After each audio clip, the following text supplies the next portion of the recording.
중심 채널.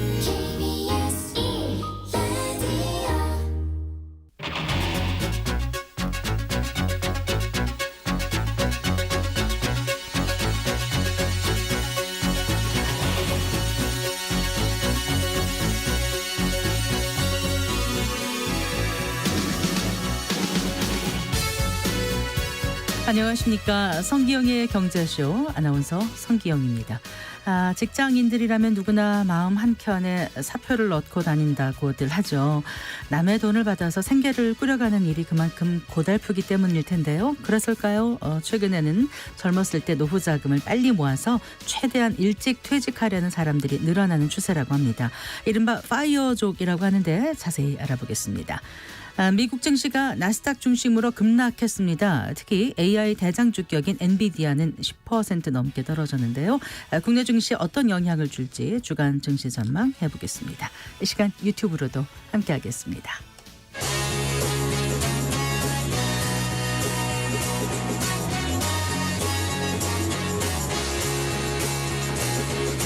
경제 시야를 넓혀드립니다.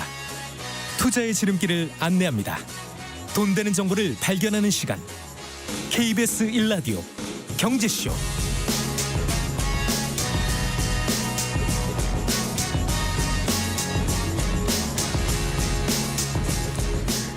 먼저 오늘의 주요 경제 뉴스부터 정리해드리겠습니다. 경제 뉴스 브리핑 손석구 경제평론가와 함께합니다. 어서 나오십시오. 네, 안녕하세요. 안녕하세요.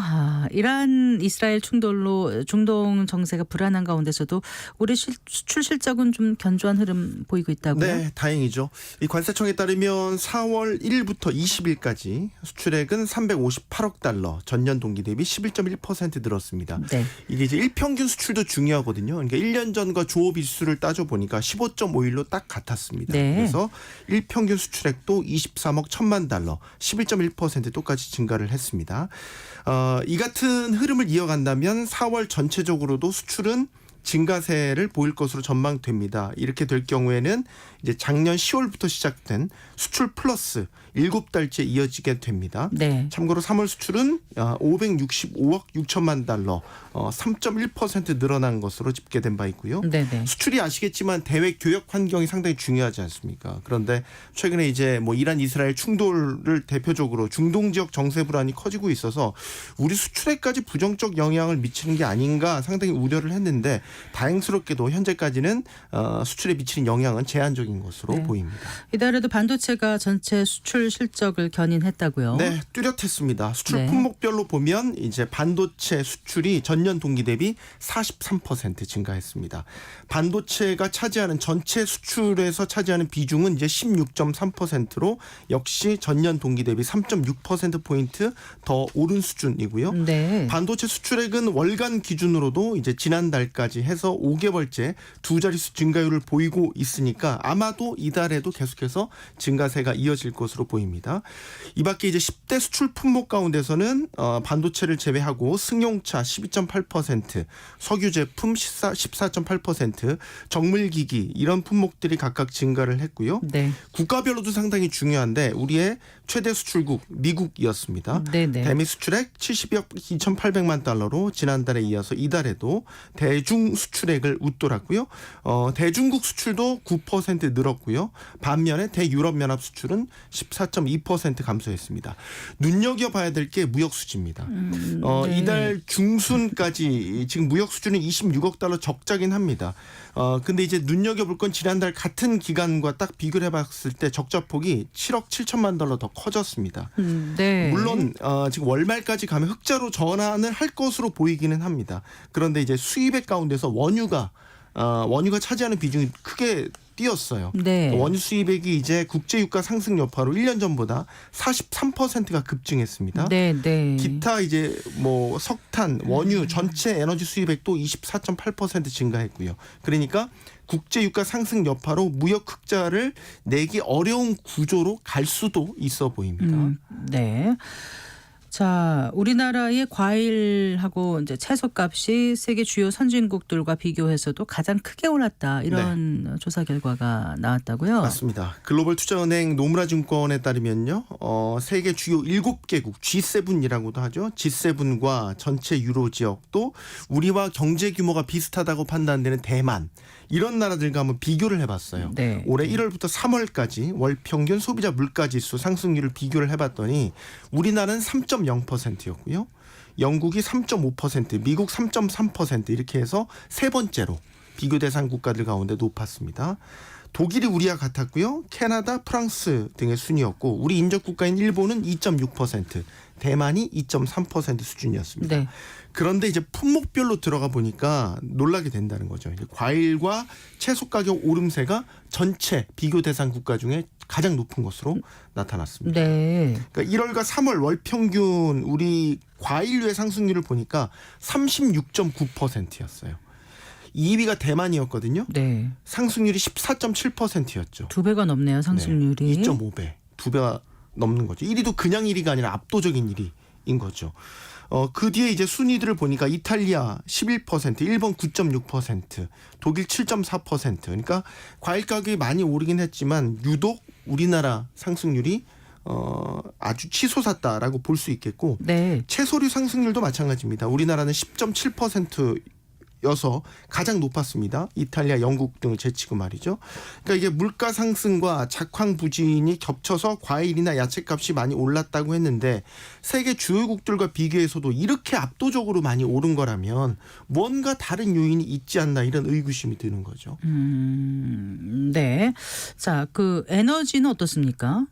많이 올랐고요. 네. 또 가장 높은 편이기도 합니다.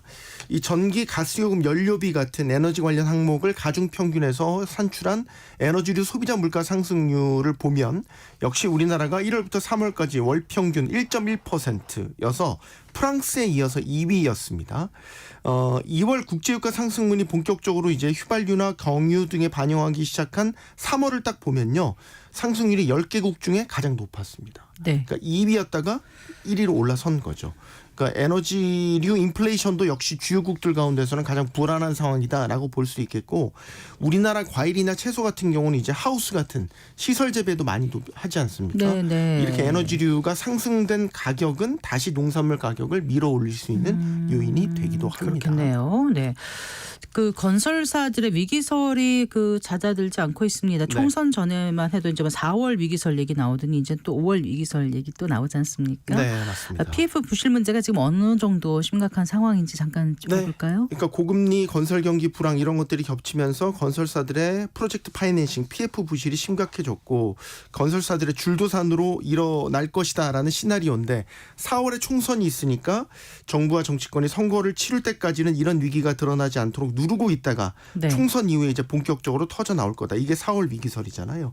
근데 정부에서는 그동안 여러 차례 4월 위기설 과장됐다. 충분히 관리 가능한 수준이다. 이렇게 강조를 해오고 있지만 건설업계나 금융권에서는 여전히 PF 부실이 시한폭탄처럼 터져 나올 수 있다고 보고 있으니까 네. 달을 바꾼 거죠. 위기설이. 이제 5월 위기설로 달을 바꿔서 이어지고 있는 거다. 이렇게 보시면 되겠고 최근에 이제 그 대형 건설사 PF 담당자와도 이런 상황에 대해서 이야기를 나눈 바가 있었는데 네. 현재 상황이 꽤 좋지 않다라고 전하긴 했는데 특히 중소형 건설사들, 시행사들이 매우 심각하다라고 하고 도산하는 것이 많이 나오고 있다라고 합니다. 또 요즘에 건설업계에서 화두가 원가 관리입니다.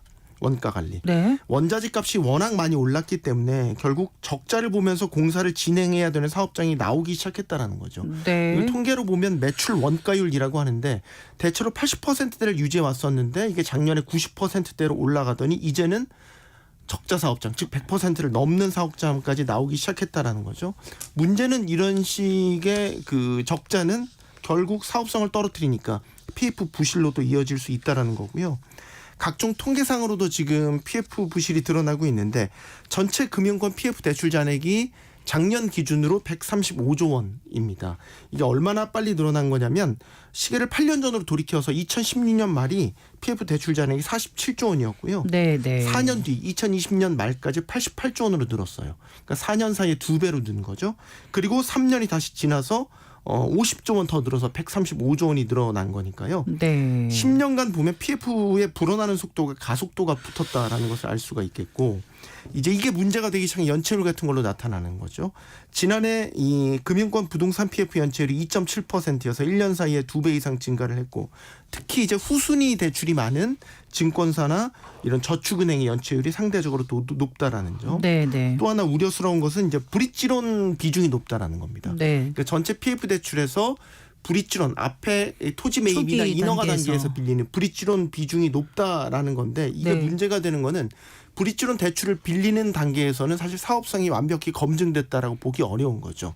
그러니까 착공하기 전에 이미 대출이 부실화돼서 문제가 터지면 네. 브릿지론은 상대적으로 금리도 높고 기간도 짧기 때문에 네. 금융권이나 건설사들에게 더 큰 부담으로 다가옵니다. 근데 브릿지론의 그 비율이 높다는 게 문제가 더 크네요. 그렇죠. 올해 말까지 만기 도래하는 전체 PF 대출 잔액 중에서 절반 이상이 지금 브릿지론이거든요. 예. 그러니까 사실 올해 이렇게 계속해서 위기설이 끊이지 않고 있는 것도 이런 이유 때문이고 폐업하는 건설사들도 올해 이미 4월까지 1,000개사가 넘었습니다.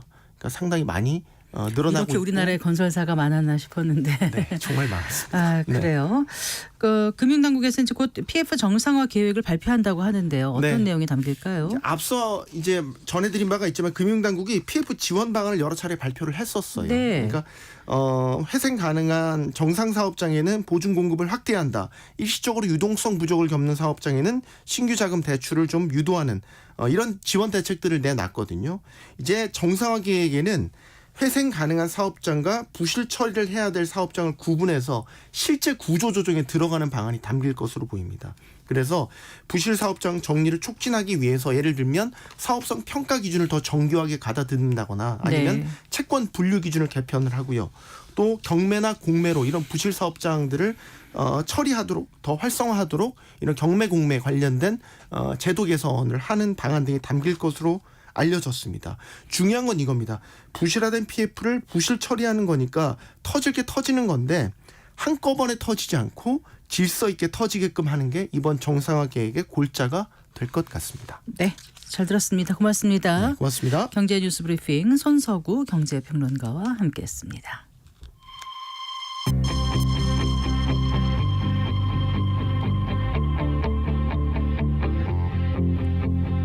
경제 전문가의 원포인트 레슨.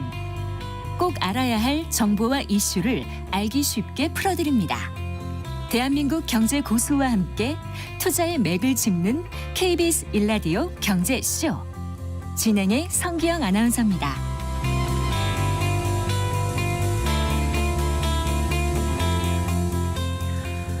성기영의 경제쇼 4월 24일 이번 주 수요일에는 안수남 세무사와 함께하는 세금 무엇이든 물어보세요 코너가 열립니다.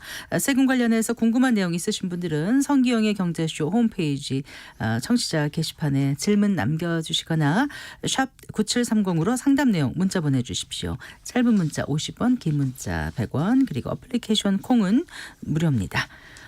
4시 18분입니다. 대학에서 17년간 경영학과 경제학을 가르치던 교수가 파이어족으로 살아보고 깨달은 점을 책으로 펴냈습니다. 파이어족을 꿈꾸는 이들에게 전하는 메시지는 무엇인지 자세한 얘기 나눠볼까요? 책의 저자이신 최성락 SR경제연구소장 스튜디오에 모셨습니다. 반갑습니다. 안녕하세요, 소장님. 반갑습니다. 몇 년 전 같으면 교수님 했었을 텐데 이제 소장님으로 바뀌셨어요. 이번에 쓰신 책 제목이 월급쟁이로 살 때는 미처 몰랐던 것들입니다. 예, 예. 네, 그리고 책 표지를 쭉 보니까 이제 이런 게 써 있더라고요. 파이어족이 되고 나서 깨달은 것들. 네. 일단 파이어족 하면 이제 다들 알고는 계시지만 좀 잠깐 정리를 해주신다면은요.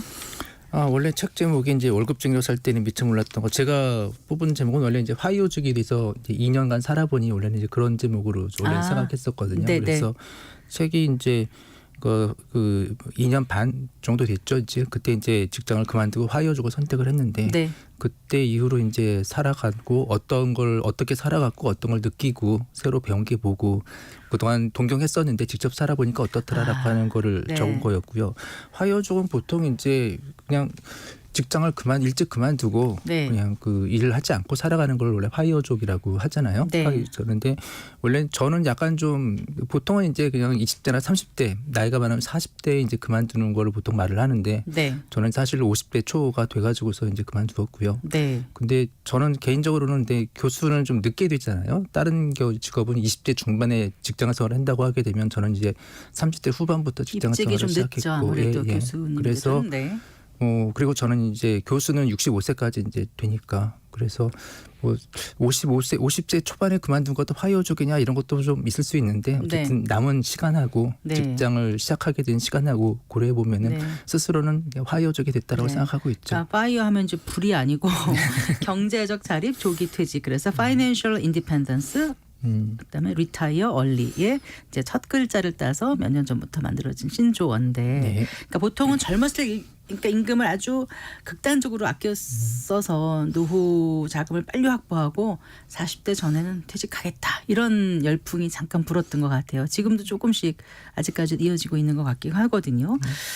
어떻습니까? 교수님께서는 그럼 52세에 가 몇 년 전이었었어요? 2021년 8월에 그만뒀으니까 네. 이제 2년 반 좀 넘었죠. 3년 가까이 돼가네요. 네. 이제. 예. 그러니까 52세면 네. 13년을 더 하실 수 있었잖아요. 교수직을. 만 65세까지니까 네. 이제 13년간 더 할 수 있었고요. 남들 보기에는 40대도 아니고 50대니까 이미 뭐 그때 직장 그만두는 사람 많다고 생각하면 전혀 파이어족이라고 느끼지 않겠지만 제 교수님 입장에서는 주변에서는 앞으로 네. 한참 남아 있었기 때문에 제 주변 친구들은 지금 정도에서 이제 그만두는 사람이 나오기 시작하더라고요. 아, 근데 네. 언제부터 그만두실 생각을 하셨습니까? 사실은 그 제가 이제 원래는 그런 걸 이제 원하고 있었고요. 직장 없이 살아갈 수 있는 경제적 독립을 원래 처음부터 그러니까 직장 가지기 전부터 그런 걸 가지고 있긴 했었는데, 근데 사실은 불가능했던 거고요. 불가능했었지만 어쨌든 제 나름대로 이제 이 정도의 금액이 만들어지면은 그러면 그만두자라고 스스로 이제 생각을 하고서 좀 추구를 해왔었고, 네. 그게 이제 제가 2021년 네. 봄에 네. 그 금액이 제가 원하던 금액이 달성이 되었었거든요. 네. 그래서 그 금액이 달성되면서부터 그러면서 바로 그냥 그만뒀다 사표냈다 그런 건 아니었고, 네. 그때부터 고민을 굉장히 많이 했죠. 정말로 이걸 그만둬도 되는 건가. 가족과 상의를 물론 하셨습니까? 가족 중에서도 네. 예, 집에서는 근데 저는 옛날부터 이 정도의 금액이 만들어지면 그만두겠다라고 이제 오래 말을 해왔기 때문에, 그러니까 이제 그 금액이 달성된 거를 뭐 집에서도 알았고, 네. 그러니까 이제 찬성하는 쪽도 있었고, 네. 근데 이제 부모님이나 그쪽에서는 결사반대하신 분도 있었고 그렇게 쉽지 그러셨을 것 않았습니다. 같아요. 사실은. 그 교수 예. 된다는 게 정말 어렵게 되는데 정년이 보장되는 교수를 그것도 네가 스스로 그만둘 게 뭐냐. 그리고 원하는 돈이 있으면 그 좀 조금 너무 이렇게 연구 막 힘들게 안 하고도 할 수도 있을 텐데 뭐 이런 얘기도 하시지 않으셨겠어요? 네, 현실적으로? 그러니까 돈이 네. 그래서 돈이 있다는 걸 알겠다. 근데 그렇다고 그만둬야 될 이유는 뭐냐. 이제 이런 게 있었고, 네. 뭐 절대로 그만두면 안 된다라고 하는 가족 중에서 그런 분도 그리고 있었고. 아무래도 시간을 좀 자유롭게 운영하실 수 있는 편이잖아요. 다른 직업에 비해서. 예. 그러니 왜 그러냐 이런 질문을 많이 받으셨을 것 그래서 같아요. 아직도 바보 같은 짓 아니냐라고 아직까지도 그런 말 하시는 분들이 있습니다. 자, 친구나 저희가, 가까운 분 중에서. 이왕 모셨으니까 너무 감질나게 여쭤보지 말고 직접적으로 여쭤볼게요. 그래서 얼마를 목표로 해서 이 돈이 있으면 내가 그만두겠다고 생각을 하셨고 그걸 달성을 하신 거죠? 그거를 이제 금액을 처음으로 이제 목적으로 삼은 것은 이제 2017년, 18년 경이었고요. 네. 그때 아무래도 좀 이게 화이어족이 되고 싶다는 생각을 했었고, 그때 네. 목적이 제가 정년 때까지 남은 기간 동안에 네. 그 직장에서 벌 수 있는 돈, 네. 그거를 다 벌면은 네. 그러면 이제 직장 다니는 거랑 관계없이 수입이 있는 거잖아요. 그래서 연봉이 만약에 1억이다라고 하게 되면, 근데 13년 남았다라고 하게 되면 13억이 되면은 네. 그러면 이제 정년까지 직장에서 벌 수 있는 돈은 다 버는 거니까. 세금까지 생각하면 이게 더 많은 거네요. 뭐 어쨌든 간에 그래서 단순 그 계산으로 금액이 네. 그 달성이 되면은 그러면 그만두자라고 이제 본인은 저 스스로는 그걸 목표로 해가 그렇게 정했고, 예. 아까 이제 이 정도 금액이 되면 된다라고 했을 때 그 금액이 된 거죠. 그러니까 13년 동안 학교에서 그 직장에서 버는 돈, 뭐 기타 등등 그런 거가 65세까지 벌 수 있는 돈을 이제 그때가 마련이 됐었던 거고, 벌었던 거고. 네. 그래서 이제 원래 그 금액이 되면 그만두자라고 생각해 왔었기 때문에 이제 그만두자라는 목표라는 마음을 먹을 수 돈은 이제 있겠죠. 이루었는데 네. 그러면 아니 교수직 그걸 그럼 돈 때문에 했다는 거야? 그건 아니잖아요, 소장님. 그러니까 네. 이게 저 개인적으로 그렇게 생각해요. 이게 처음부터 이제 교수가 되려고 생각하고서 교수가 되고 싶었던 분이 있는 거잖아요. 네. 그러신 분은 이런 결정은 안 할 거라고 생각하고 네. 왜냐하면 이제 교수 중에서 돈 있는 분들 있으면서도 계속 하는 분도 있거든요. 근데 네. 저 같은 경우는 사실은 그냥 완전히 교수가 목적이었다라고 하기보다는 네. 사실 진짜로 말하게 되면 이제 박사 들어가고 그렇게 네. 된 경우가 90년대 초 중반에 이제 전문 기자라는 제도가 있었어요. 네, 네. 그때는 그래서 박사학위를 따게 되면은 그러면 이제 그 전문 기자로 들어갈 수 있는 이런 제도가 있었었는데 네. 제가 박사 과정에 그거 목적이었었고 그래서 박사 과정에 들어갔는데 하다 보니까 그 제도가 없어졌던 거고요. 네. 그래서 사실은 근데 어쨌든 박사를 따니까 어쨌든 그 다음 직장에 해당되는 건 연구원이고 교수가 이렇게 갔지만 네. 사실은 제가 정말로 처음부터 원했던 직장은 아니었기 때문에 그럴 수 있었다라고 생각을 하죠 개인적으로는. 그래도 파이어라는 게 평생 이제 벌 거를 미리 당겨서 벌고 예. 자유롭게 살자 하는 거지만 보통 그렇게 이제 돈을 마련하고 나서도 제2의 인생을 꿈꾸고 다른 목표를 설정하지 않습니까? 예, 예. 네, 그건 뭐였어요, 소장님께는? 이렇게 생각하면 될 것 같아요. 그러니까 원래 제가 이제 저 지금도 계속 추구하는 건 있는 거거든요. 네. 그러니까 원래는 이제 제 목적이 부산에 가는 거였다라고 하게 되면 부산을 가는데 근데 이제 부산을 가지만 어쨌든 간에 학교에서 교수로 생활하는 게 정말로 제 목적이 어떤 부산으로 가는 거냐라고 하게 되면 그건 좀 달랐던 것 같고 네. 그래서 근데 어쨌든 간에 먹고 살아야 되니까 직장이 있었다고 하게 되면 그러면 이제 그 직장은 안 다녀도 되는 돈이 있을 때 그러니까 이제 다른 건 생각하지 말고 원래 나의 목적지인 부산으로 가보자라고 하는 거 네. 그러니까 사실은 제가 꿈을 그 직장을 그만뒀다라고 해가지고서 꿈이 없어지는 거냐 그건 아닌 것 같고 제가 원래 진짜로 원했던 게 있을 때 그거를 다른 거에 신경 쓰지 않고 직장이나 그런 거에 신경 쓰지 않고 자기가 원래 추구했던 길을 더 갈 수 있는 그런 기회가 주어진다. 그래서 소장님께 그렇게 생각을 부산은 하죠. 뭐였는데요? 그게 좀 어려운데 네, 네. 처음에는 이런 거다라고 생각을 했는데 막상 이제 파이어족이 돼서 직장을 그만두고 지내보니까 그게 이제 제가 정말로 좋아하는 게 뭐냐라고 하는 거에 대해 굉장히 혼란이 오더라고요. 네, 그러니까 네. 원래는 난 이런 걸 좋아하고 이런 걸 가겠다라고 생각했는데 네. 막상 정말로 이제 그런 걸 추구할 수 있는 기회가 주어지고 시간과 돈이 있는데 네. 그때부터는 약간 이게 내가 정말 이게 원하는 거였나라고 하는 이제 그런 이제 혼란이 좀 사실 그런 혼란이 좀 많이 있었습니다. 네. 처음에는. 자, 2021년에 퇴직하셨으니까 벌써 한 3년 정도 되신 거잖아요. 네. 파이어족으로 살아보시니까 어떤 장점과 어떤 단점이 있던가요? 가장 큰 장점은 보통 사람들 그런 걸 많이 물어보거든요. 그래서 행복해졌냐 이렇게 물어보는데 스스로 생각할 때는 더 행복해졌는지는 사실 잘 모르겠고요. 더 좋아진 건 잘 모르겠는데 근데 더 힘들고 불행해진 게 없는 건 맞는 것 같아요. 아, 네. 그러니까 이걸 해서 더 행복해졌냐? 행복해졌는 건 모르겠는데 더 힘들고 어려워졌다. 그러니까 그 불행해 느끼는 정도? 네. 그거는 분명히 줄어든 것 같아요. 선택이 그러니까, 나쁘진 않았다. 예, 그러니까 네. 보통 이제 불행하다 이런 거 느낌은 이제 뭐 싫은 일을 할 때나 네. 싫은 사람을 만날 때나 보통 맞아요. 그럴 때가 문제인 힘들죠. 거잖아요. 힘들죠. 예. 근데 화요족 그 직장 그만두고 이렇게 살다 보니까 이제 싫은 일을 안 해도 되고 싫은 사람 얼굴 안 봐도 싫은 되고. 사람도 안 봐도 되고 그러니까 직장 하거나 그럴 때는 싫어도 그냥 만나야 되고 같이 일을 해야 되고 그런 게 있어 싫어도 해야 되는 일도 되게 많은 거고요. 네. 근데 그런 걸 안 해도 되는 거 그래서 싫은 일을 안 해 좋아하는 일을 더 많이 한다라기보다는 싫은 일을 안 해도 되는 거 그게 가장 저한테는 가장 좋았던 것 같고 네.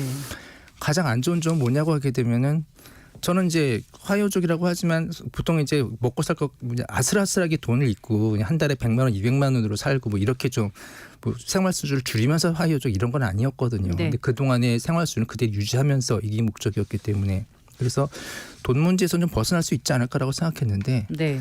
그건 아니더라고요. 이게 돈 문제는 그 이후에도 점점 더 커지고 문제가 네. 계속되고 생각도 계속하고 하지 네. 돈 문제에서 벗어나지는 못하더라고요. 교수님께서 조금 원래 부자는 아니셨죠? 그러니까 네. 13억이라는 돈을 만드는 거는 어떻게 만드셨어요? 그게 이제 저는 뭐 거기에 딴 말을 할 수 없는 게 네. 제가 이제 2013년도에 책을 낸 게 있는데 네. 그때는 이제 투자금 1억을 만들고 네. 그걸 가지고 투자를 본격적으로 시작하면서 2013년도에 책을 냈었었고 네. 2018년도에는 그게 이제 순자산 20억이 되고서 그 책을 쓴 게 있고요. 네. 카지노에서 투자를 배웠다 이런 책이었고요. 네. 그다음에 2021년 그때 이제 투자법 뭐 최상화 투자법 이렇게 해가지고서 50억이 되고서 네. 그러고서 이제 쓴 책이거든요. 네. 그래서 그 책 그대로입니다. 2013년도에 2018년 9년도 그때 이제 1억이 만들어지고 거기서부터 투자가 하는 이야기가 2013년도에 쓴 책이고 네. 2018년도엔 그래서 20억이 되었을 때 네. 21년도에는 50억이 되었을 때 자, 그렇게 그러니까요. 되고 그다음에가 지금 이제 교수님을 하시면서 학교에서 아무리 연구비 지원받아서 뭐 학내 벤처를 하더라도 이렇게 수입을 가져갈 수는 없는 거고 어떻게 1억이 2008년에 2021년에 20억까지 됐는지 그걸 잠깐 말씀해 주세요. 네. 그때 가장 큰 건 일단 저는 세 가지죠. 네. 그러니까 비트코인하고 네. 그리고서 그 주식하고 네. 그리고 부동산하고. 네. 근데 이제 보통 이런 자리에서는 부동산 얘기는 사실 잘 안 하고 네. 그냥 보통 이제 주로 비트코인하고 주식 이야기를 하는데 큰 거로서는 비트코인하고 주식하고 그리고 부동산하고 결국은 보통 사람들이 투자한다고 하는 그 주 대상이 그냥 저한테도 그냥 그 대상이었던 것 같습니다. 근데 이제 2008년에 1억을 갖고 계시던 분들 중에서 지금 다 50억을 갖기는 어려운데 언제 그런 비트코인을 하셨습니까? 아, 저는 비트코인을 2014년도에 샀었고요. 몇 개를 사셨습니까? 그때 20개, 50만 그때 50만 원이었었는데 56만 원, 7만 원이었는데 네. 그때 20개를 샀었고요. 그럼 지금 그게 그대로 갖고 계실까요? 중간에 그러니까 2017년, 18년에 그때 엄청나게 2천만 원 넘게 올랐었잖아요. 네네. 2,800 그렇게 됐을 때 그때 이제 그때는 어떻게 됐냐면 이제 하루에 500만 원 이렇게 올라갔잖아요. 네. 그러면 20개면 하루에 1억이 왔다 갔다 하는 거거든요. 막 팔까 말까 엄청 고민되는. 그때는 이게 제가 연봉이 1억이 안 되는데 이 연봉 1년이 연봉이 안 되는데 하루에 막 1억이 왔다 갔다 하는 거니까 그건 못 버티겠더라고요. 네. 그래서 그때 10개를 팔았었고 네. 10개 팔았는데 그다음에 이제 500만 원으로 또 떨어졌잖아요. 네. 그때 다시 잘 샀고. 파신 거군요. 근데 그때 다시 사서 다시 20개를 만들었고. 아. 그다음에 이제 그 2021년도에 다시 막 8천만 원 이렇게 올라갔잖아요. 네네. 그때 이제 직장을 그만두면서 그때 다시 또 이렇게 팔았고 네. 그러면서 좀 빠졌을 때 때 다시 또 사셨을까? 다시 또 사게 그래서 되고. 지금도 거의 비슷한 수량을 갖고 계십니까? 예, 거의 비슷한. 그때보다 좀 줄긴 했는데 어쨌든 네. 거의 비슷하게 소장님께서 가지고 있죠. 서울대학교 국제경제학과를 나오시고 경영학, 행정학 박사 2개를 따셨다고 제가 프로필을 조사해봤어요. 예. 네. 근데 공부를 잘한다고 투자를 잘하는 것도 아니고 투자 성과가 반드시 좋은 건 아니잖아요. 저는 경영 경제를 한 사람으로서 네. 경영 경제하는 사람, 그러니까 경영에서 말하는 투자론을 저도 투자론을 가르친 사람이었는데 네. 투자론 가르치면서 그렇게 고민했거든. 이거 이대로 하게 되면 투자해서 돈 벌기 힘든데 참 이걸 내가 가르쳐야 되나 막 이런 고민도 하고 그랬고. 네. 그거는 투자 성공하고 좀 다르다고 생각합니다. 짧은 저도 시간에 경제 다 말씀 경영하면서. 나누긴 참 어려운데 사실 네. 또 비트코인이라는 게 워낙 변동성이 크고 과거의 수익이 반드시 미래를 담보하는 건 아니기 때문에 자칫 잘못 들으시는 분들은 이제라도 비트코인 무리해서 해야 되지 않나 이런 생각하실까 봐 사실 굉장히 조심스럽거든요. 근데 이제 일반적으로 그거보다는 변동성이 좀 적다고 할 수도 있고 조금 더 소액으로 할 수 있는 다른 금융상품 같은 거는 아까 주식이라고 하셨는데 어떻게 하셨는지 그 방법을 좀 말씀해 주실까요? 그래서 저는 이제 뭐 네. 비트코인보다도 미국 주식도 있고 여러 가지 하는데 이상하게 이제 이야기가 딴 데서 이야기하다 보면 이제 비트코인 사람들이 관심 많아서 비트코인 이야기를 주로 하게 되는데 네. 주식도 그 오래전부터 했고요. 네. 근데 사실 그냥 굉장히 시행착오가 되게 많았고 네. 뭐 저퍼주가 좋다고 하게 되면 그걸 해보니까 네. 그다음에 몇 년 해보면 다 알잖아요. 네. 결과가 나오게 되고. 그래서 여러 가지 뭐 이런 거 저런 거 공모주도 해보고 뭐 선물 옵션도 해보고 여러 가지 해봤는데 결국은 한 2000년대 한 7, 8년 전부터는 그냥 딱 하나만 보고 있습니다. 네. 그냥 매출액과 이익이 오르는 종목. 네. 그것이 몇 년 동안 계속해서 오르는 종목. 네. 딱 그것만 보고 있어요. 지금은 아무것도 안 보고. 네. 그러니까 매출이 계속 증가하는 기업, 매출과 이익이 계속 증가하는 기업. 네. 그거 두 개만 만족하게 되면은 네. 그럼 이제 그런 거를 사고 있습니다. 사고 시작하고. 그러면 직접 투자가 어려우면 뭐 ETF라든가 이런 것도 하십니까? ETF를 한 경우는 그런 경우죠. 이제 직접적인 기업을 할 수가 없고 네. 할 수 없는 그러니까 원유 상품 같은 거 있는 거잖아요. 네, 네. 그런 경우는 이제 우리나라 ETN이었는데 네. ETN 같은 거 한 적이 있고 그리고 미국 국채 같은 케이스에서도 국채를 직접 사는 것보다는 그런 경우에는 ETF를 하는 게 낫다고 생각하고요. 투자할 때 뭘 가장 염두에 두고 보세요? 경제 지표로는요? 그거를 옛날에 여러 가지를 많이 봤고요. 네. 이자율도 보고 경제 성장률도 보고 모두 봤는데 네. 지금 아무리 뭐 어쩌고 하더라도 일단 기업이 좋은 기업이어야 된다고 생각해서요. 네. 지금은 그냥 아까 말씀드린 대로 경제 지표 그런 거 안 보고 딱 그냥 기업의 매출하고 이익 딱 지금은 그것만 보고 있습니다. 네. 그 동안에 이제 인터뷰를 많이 하셨지 않습니까? 네. 근데 보니까 사고 방식의 전환이 있어야 부자로 나아갈 수 있다 이런 말씀을 하신 거로 귀결이 되는 것 같아요. 네. 어떤 뜻입니까? 사고 방식을 어떻게 전환하면 다 같이 부자가 될 수 사람들이 있을까요? 계속 저한테 물어보는 게 예. 또 이렇게 된 친구나 주변 사람들한테 계속해서 종목을 물어보는 거거든요. 네. 어떤 종목을 사는 게 좋으냐 물어보는데 근데 저는 종목이 중요하다고 생각. 왜냐하면 종목을 딱 그래서 이게 좋다라고 하게 되면은 그러면 이제 그게 어떤 주식이나 어떤 상품이라고 하더라도 계속해서 오르는 거는 없잖아요. 네, 계속 네. 오르고 내리고 폭락토하고 이렇게 되는데 그게 좋은 종목이라고 저가 똑같은 종목을 샀는데도 불구하고 그게 오르고 내리고 폭락하고 하게 되면 버티지를 못하고 그냥 팔아버리고 뭐 저한테 왜 이런 걸 투자해줬냐 뭐 이렇게 막 하기도 하고 추천해줬냐 네, 이렇게 네. 하기도 하고 근데 결국은 저는 그런 거로 해서 큰 이득을 보는 건데 상대방은 저랑 똑같은 주식을 사고 똑같은 상품을 샀지만 그게 잘 안 되는 거더라고요. 네. 왜 그래서 그랬을 거라고 보세요? 그러니까 저는 일단 그 시간을 얼마나 오래 보느냐의 문제도 있는 거고요. 네. 저 같은 경우는 기준이 이제 보통 4년이거든요. 아. 이걸 4년 사이에 2배가 될 수 있을까 없을까 보통 거기에 맞춰서 이거는 4년 사이에 2배 될 수 있겠다 이러면 사는데 보통 분들은 처음에는 지금 말을 하죠. 항상 이걸 하게 되면 4년 몇 년 사이에 이렇게 2배 정도 될 것 같다고 말을 하는데 자기도 기다릴 수 있다고 말을 하는데 안 되더라고요. 그게. 그러니까 공부를 하거나 확신이 있거나 계속 지켜보고 꾸준하게 관심을 갖고 있어서 그렇게 뭔가 거기에 대한 정보도 확실하다고 생각을 해야만이 버틸 수 있을 것 같아요. 근데 예, 그렇지 않고 그렇게 그냥 주변에서 제가 하는 거서 그러면 이제 네. 폭락하거나 했을 때 그걸 네.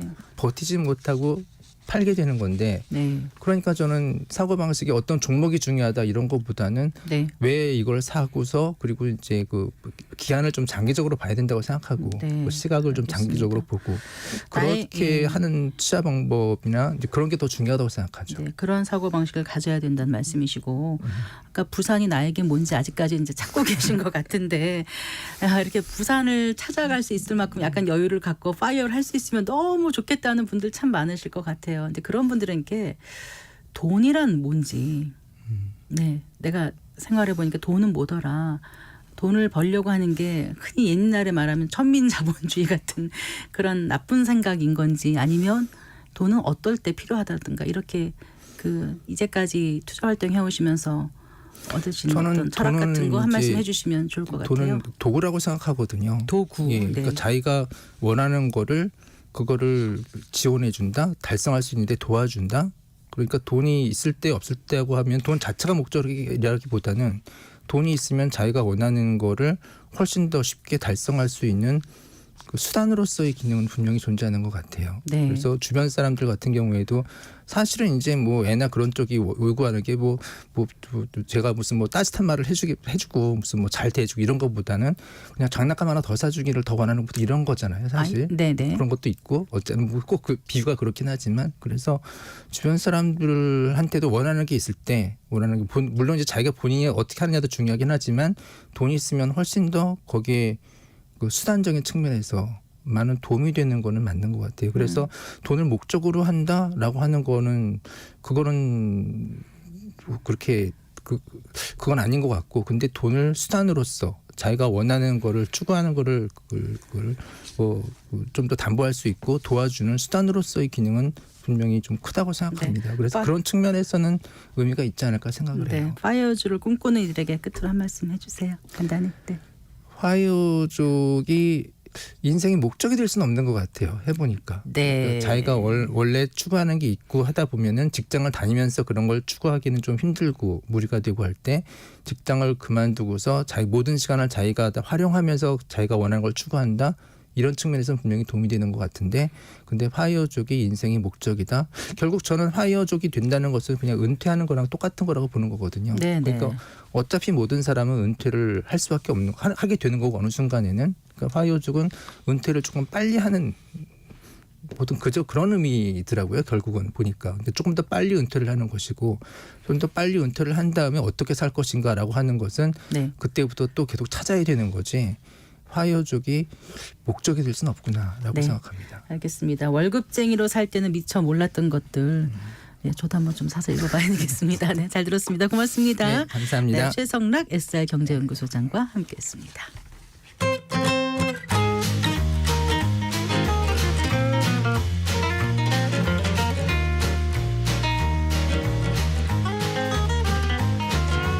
경제 맛집 투자 핫플. 지금은 돈 벌기 딱 좋은 시간. KBS 1라디오 경제쇼.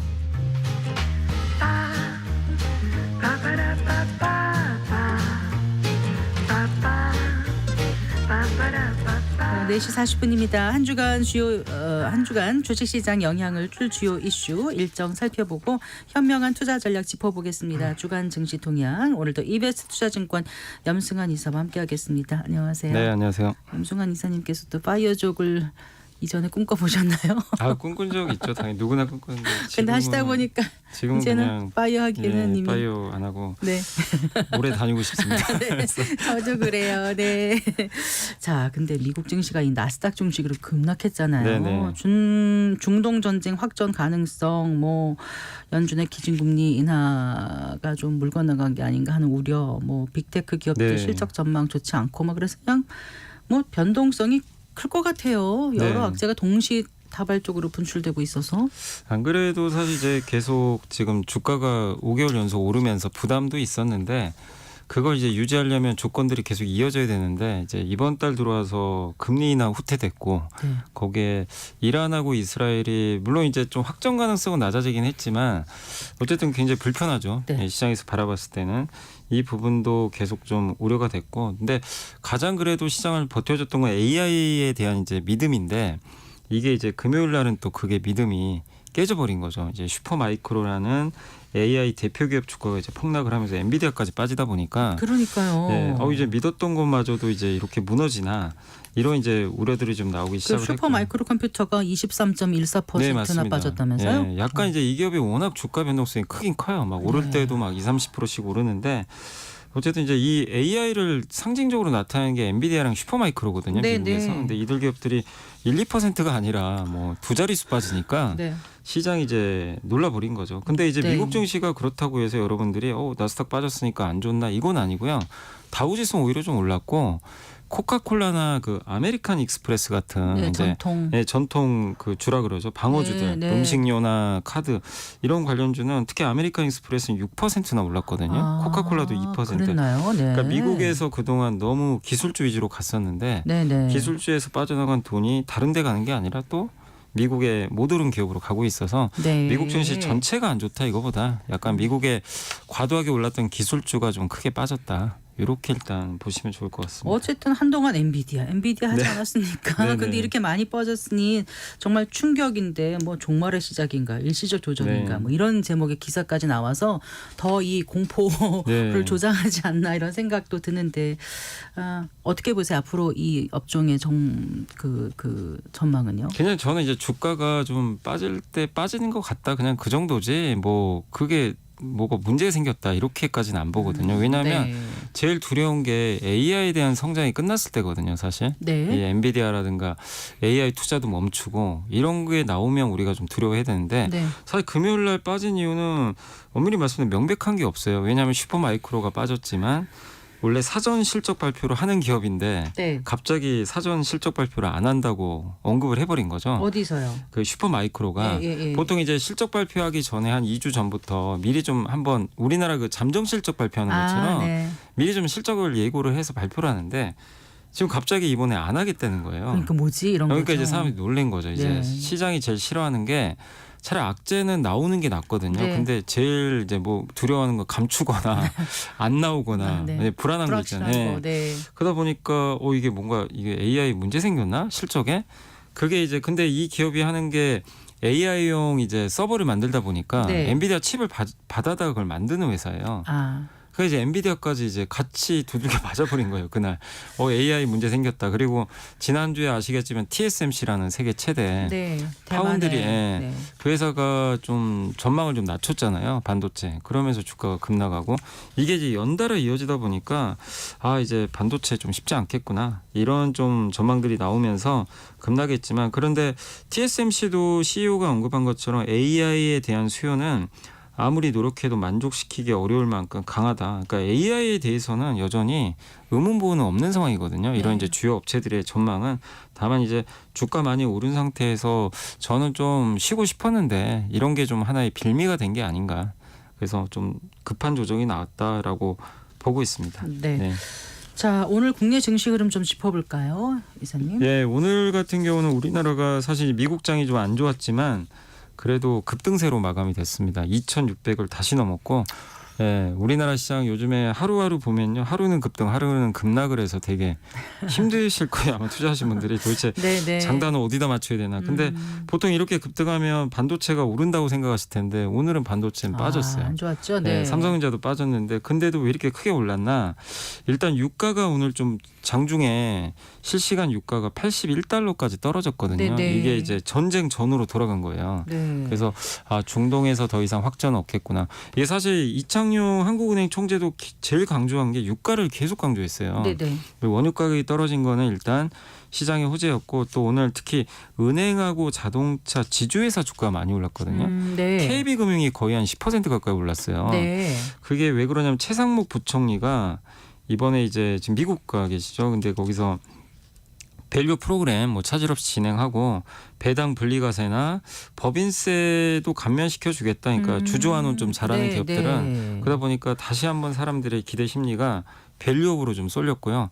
그리고 오늘 수급에서 특징적인 건 외국인이 그동안 주식을 많이 샀잖아요. 근데 오늘은 좀 많이 팔았거든요. 근데 연기금이 오늘 한 1,000억 이상 매수를 좀 했습니다. 근데 올해 연기금이 지금 주식 비중이 낮기 때문에 아마 꾸준하게 매수를 할 것 같은데 연기금이 오늘 모처럼 좀 제 역할을 좀 했죠. 예, 주식시장 방어에 좀 들어가면서 시장이 어쨌든 기관 매수로 오늘 2,600을 회복했다 이렇게 보시면 좋겠습니다. 그 미국이 이제 중국산 철강에 대한 관세를 몇 배, 3배나 올린다고 그랬나요? 네, 3배 올린다고. 그러면 다시 한번 지금 미중 갈등이 이제 고조되고 있는 양상인데 이게 또 우리의 그 철강, 조선 등 관련 기업들에게는 좀 긍정적인 뉴스가 되지 않을까요? 일단 이건 심리적으로는 긍정적인데 다만 이제 이게 뭐 실적에 영향을 크게 주진 않는 게요. 왜냐하면 미국의 전체 철강 수입량 중에서 중국산 비중은 2.3% 정도밖에 안 되거든요. 그러니까 중국에 수출하는 물량이 많지는 않기 때문에 우리나라는 또 쿼터제예요. 그래서 미국의 관세 부과는 안 되고 있지만 대신에 미국에 수출하는 물량이 연간 정해져 있어요. 그 이상 수출은 할 수가 없습니다. 그러니까 중국을 규제한다고 해서 우리가 반사이익으로 갑자기 물량이 20% 늘고 이러기는 어려운 거죠. 그렇겠네요. 네, 쿼터를 풀어야 되니까. 그래서 실제로는 큰 영향은 없지만 다만 이거는 투자 심리엔 긍정적인 게 우리나라와 중국은 제조업에서 치열하게 경쟁하죠. 그 상황에서 우리나라도 많은 좀 사실 그 공급 강의 이슈로 실적이나 이런 것들이 안 좋아지는 흐름들이 많이 나왔는데 다만 이제 이렇게 뭐 철강이 됐건 또 최근에 조선도 그렇고 이 캐서린 타이 미국 무역 대표부 대표가 뭐라 그랬냐면 중국의 불공정한 정책은 미국 전역의 노동자와 산업을 황폐시킨다고 언급을 하면서 철강, 태양광, 전기차, 배터리, 광물을 예로 들었어요. 이 중에 우리나라도 태양광, 전기차도 굉장히 잘하잖아요. 그러니까 결국 중국을 철저하게 견제하겠다는 건 한국의 제조업체들한테는 일단은 좀 긍정적이다라고 봐야 될 것 같습니다. 알겠습니다. 그 일단 유가가 오르면 전기요금 올릴 수도 있다고 이창용 한은 총재가 언급했지 않습니까? 그 눈여겨볼 만한 그 언급들 조금 더 살펴봤으면 해요. 네, 일단 이제 전기요금이 오를 가능성은 얘기를 했는데 일단 지금 우리나라는 전기요금이 좀 다른 나라에 비해서는 좀 저렴한 것 같다. 그래서 중장기적으로는 전기요금 정상화로 좀 전력 소비를 줄여야 된다. 왜냐하면 한국전력이 워낙 재작년 2022년에 너무 많은 적자를 봤잖아요. 그래서 채권 발행하고 그래서 문제가 됐기 때문에 그래서 그런 식으로 좀 전기요금을 정상화해서 소비를 줄여서 좀 정상화하자 이런 얘기가 나왔고 그리고 강달러로 인한 원화 가치 그러니까 최근에 1,400원이 한번 돌파됐잖아요. 환율이. 근데 그거에 대해서 그 처음에는 1,360원 왔을 때는 뭐 그게 이상한 거 아니다라고 언급을 했는데 1,400원 돌파하자 이제 구두 개입성 발언을 좀 하고 있거든요. 예, 네. 그러니까 무슨 얘기를 하셨냐면 일단 개입할 때는 메시지를 확실히 줘서 개입을 하겠다. 그러니까 본인이 판단했을 때 정상 경로를 벗어나는 게 확실히 보이면 네. 그거는 좀 경고 메시지를 줘야 된다. 네, 왜냐하면 네. 이제 그냥 놔뒀을 때는 나중에 이제 제어하기 좀 어려워지거든요. 그래서 이번에 아무리 뭐 전쟁 리스크가 있다 하더라도 1,400원 돌파할 정도의 우리나라 원화 가치가 그렇게 절하되는 건 좀 비정상적이었다라고 보고 있었던 것 같아요. 그래서 앞으로도 그런 일이 있으면 개입을 하겠다라고 좀 시사를 했고 또 통화정책 추진할 때 아까 잠깐 말씀드렸지만 유가가 제일 큰 문제라고 좀 언급을 했습니다. 근데 지금 이제 유가 다행히 떨어지고 있거든요. 그러면 이제 통화정책 펼칠 때 원래 좀 우리나라가 7월 정도에는 금리 인하가 많은 분들이 예상을 했는데 사실 미국 때문에 좀 늦어졌잖아요. 네. 근데 유가가 오르면 더 늦어지겠죠, 사실은. 네. 근데 유가가 이렇게 안정화되면 또 예상대로 금리 인하를 할 수도 있는 거니까 결국 뭐 미국의 통화 정책도 중요하지만 유가 안정화가 금리 인하의 좀 가장 중요한 요인이라고 좀 보시면 좋겠고 그다음에 마지막으로 이제 그 수출은 좀 여전히 좋긴 한데 내수는 좀 쉽지 않다 아직까지는. 네, 네. 예, 그런 말씀하셨는데 오늘 4월 20일까지 수출 데이터도 11% 증가해서 네, 네. 잘 나왔어요. 그래서 일단 수출 경기는 좋은데 여러분이 느끼시는 아마 체감 경기는 별로 안 좋으실 거예요. 왜냐하면 내수가 워낙 안 좋다 보니까. 네, 그래서 네. 내수에 대해서는 조금 걱정하는 듯한 발언을 좀 하기는 했습니다. 네. 네. 자, 이번 주에 이제 그 테슬라 등 주요 기업들의 실적 발표 예고돼 있지 않습니까? 네. 그런데 테슬라가 지금 참 안 좋죠. 너무 안 좋은 상황이라 올해 주가가 40% 그래서 어떻게 빠졌고요. 이렇게까지 될까 싶어요. 네. 근데 지금 시장의 관심은 뭘로 넘어갔냐면 저가형 모델 2 있잖아요. 네. 이게 25,000달러인데 내년 말 정도 출시가 예정돼 있거든요. 근데 갑자기 그 출시 안 한다는 얘기가 나오면서 일론 머스크가 뭐라고 했냐면 로보택시 공개하겠다. 8월 8일 날. 네, 네. 그래서 이제 미국 증권사 애널리스트들은 뭘 걱정하냐면 이거 모델 2를 안 하고 로보택시만 하나? 이제 이걸 우려하는 것 같아요. 그러니까 저가형 차를 내놔야 된다는 얘기예요. 왜냐하면 저가형 차를 내놔야 중국에서 BYD 같은 이제 저가 전기차 만드는 기업과 경쟁을 하는데 네. 로보택시는 지금 나온다고 당장 돈 벌 수 있는 사업은 아니거든요. 규제가 자율주행은 좀 규제가 많기 때문에 네. 그래서 모델 2로 가야 되는데 이거 경로가 바뀐 거 아닌가. 그래서 실제로 그 금요일 날도 그렇고 좀 최근에 많은 애널리스트들이 로보택시로 우선순위가 바뀌면 이거 안 된다. 그래서 투자 의견을 실제로 낮추고 있어요. 이것 때문에. 근데 이제 내일 모레죠. 그러니까 이제 우리나라 시간 내일 모레고 미국 시간 내일인데 네. 23일 날 테슬라가 실적 발표를 하거든요. 네. 근데 거기에 대해서 이제 한 애널리스트가 이런 걸 내놔야 된다고 언급을 했는 게 중국에서 지금 안 좋은데 어떻게 경쟁해서 이길지 요 방안을 내놔라. 두 번째가 월가가 자꾸 상상하게 만드는데 그러지 말고 숫자를 내놔라. 그러니까 자꾸만 너무 먼 미래 얘기하지 말고 지금 당장 현실화할 수 있는 숫자를 내놔라. 이렇게 좀 언급을 했고요. 그다음 모델 2를 반드시 내놔야 된다. 네. 그러니까 이제 공통적으로 저가형 전기차 내놓는 걸 다 많이들 꼽아요. 근데 이제 네. 일론 머스크가 과연 어떤 얘기를 할지 이제 내일 모레 그걸 우리가 좀 주목을 해야 될 것 같습니다. 그래서 주가 지금 많이 빠진 상태라 뭐 이런 것들이 더 악재는 아닌데요. 네. 그 이제 주가 오르기 위해서는 모델 2에 대한 그 정확한 전략을 머스크가 좀 공개를 해야만 네. 좀 시장이 좀 좋아지지 않을까 이렇게 판단을 일단 하고 목표 있습니다. 주가 많이 내려가 있는 상태인 거죠? 지금 189달러였는데 지금 예. 123달러까지 지금 낮췄으니까 네. 지금 일단 계속 지금 다 낮추고 있어요. 네, 전체적으로. 네. 어떻게 보세요? 그 테슬라가 과연 회복이 가능할 거라고 보시는지요? 저는 뭐 결국 전기차 시대는 열리니까 회복은 가능한데 빨리 회복하려면 저도 여기에 동의하는 게 모델 2를 저는 예정대로 해야 된다고 생각하거든요. 네, 네. 그래야 차가 이제 많이 저가형 차가 나와야 많이 팔리는데 그렇죠. 이걸 자꾸 미루면 네. 시장에서는 이제 점점 테슬라에 대한 그 이제 뭐 매수 추천이라든가 이런 투자를 미룰 수밖에 없거든요. 네. 그래서 결국 내일 모레 그 멘트를 좀 여러분들도 잘 주목하셔야 될 것 같습니다. 네. 이번 주 좀 눈여겨봐야 될 주요 일정 어떤 게 있을까요? 네, 아까 말씀드린 대로 23일 날 이제 미국 시간 기준입니다. 테슬라 실적 발표가 있고요. 네. 24일은 메타가 실적 발표가 있고 네.